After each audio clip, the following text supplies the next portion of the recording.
સુરતની તો સુરતના ખજોદ ડિસ્પોઝલ સાઇટ પર લાગેલી ભીષણ આગ 36 કલાક વીતી જવા છતાં હજી સુધી કાબૂમાં નથી આવી। સોમવારે સવારે આગ લાગી હતી, જો કે હજુ સુધી એ આગ યથાવત જોવા મળી રહી છે, જેને પગલે તંત્રની કામગીરી સામે ગંભીર સવાલો ઊભા થાય છે। શંકાસ્પદ રીતે લાગેલી આગને ઓલવવા માટે અત્યાર સુધીમાં 11 લાખ લીટરથી પણ વધારે પાણીનો મારો ચલાવવામાં આવ્યો છે।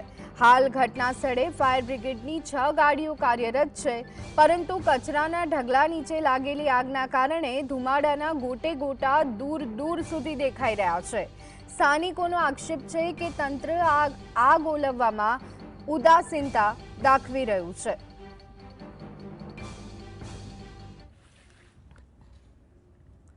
તો આ અંગે વધુ વિગત મેળવી લઈએ। સંવાદદાતા સાહિસ અમારી સાથે જોડાઈ ગયા છે। સાહિસ, સુરતના ખજોદ ડિસ્પોઝલ સાઇટ પર લાગેલી ભીષણ આગ, સોમવારથી લાગેલી આગ 36 કલાક થઈ ગયા, પરંતુ હજુ પણ આગ નથી ઓલવી શક્યું આ તંત્ર। શું વિગતો, કયા કારણો? બિલકુલ ચોક્કસપણે ધ્વનિ, જે રીતના સુરત શહેરની અંદર આગનો બનાવ સામે આવ્યો હતો, ખજોદ વિસ્તારમાં આવેલા જે ડમ્પિંગ યાર્ડ આવેલું છે ત્યાં કચરાનો ઢગલો જોવા મળતો હોય છે અને સોમવારે સાંજે આગનો બનાવ બન્યો હતો। 3 દિવસ થઈ ગયા છે, આજે ત્રીજા દિવસે પણ આગ યથાવત જોવા મળી રહી છે। એટલે 36 કલાકથી વધુનો સમય થઈ ચૂક્યો છે। ફાયર વિભાગની ટીમ દ્વારા 11 લાખ લીટર પાણીનો પણ ઉપયોગ કરી લેવામાં આવ્યો છે, પરંતુ આગ હજી સુધી યથાવત જોવા મળી રહી છે, કારણ કે તંત્ર આગ ઓલવવા માટે નિષ્ફળ જોવા મળી રહી છે।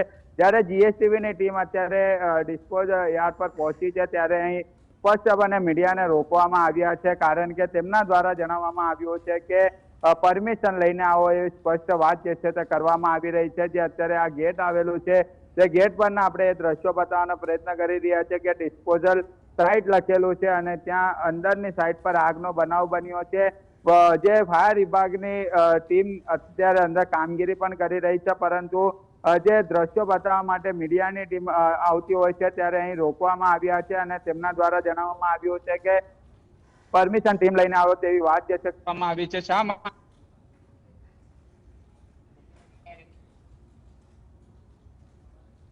ये जा रही है, आपको पूछना पड़ेगा हमको बोले हैं साहब, जैसा बोले वैसा नहीं। अंदर जब आग लगी है तो अंदर मीडिया अंदर आग लगी है,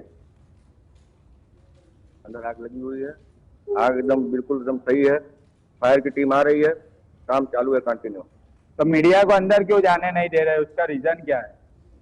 हमको साहब लोगों ने बोला है कि पहले परमिशन लेंगे, हमसे बात करेंगे। आप डायरेक्ट सिक्योरिटी वाले से बात कर रहे हो।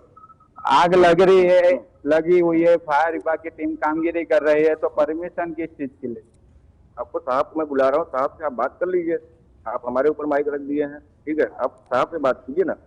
બિલકુલ જે રીતના એના સિક્યોરિટી છે તે પણ જણાવી રહ્યા છે કે જ્યારે આગનો બનાવ સામે આવ્યો છે, તંત્ર આગ ઓલવવા માટે નિષ્ફળ જોવા મળી રહી છે, ત્યારે મીડિયાની ટીમ અહીં પહોંચી છે સાચા અહેવાલો બતાવવા માટે।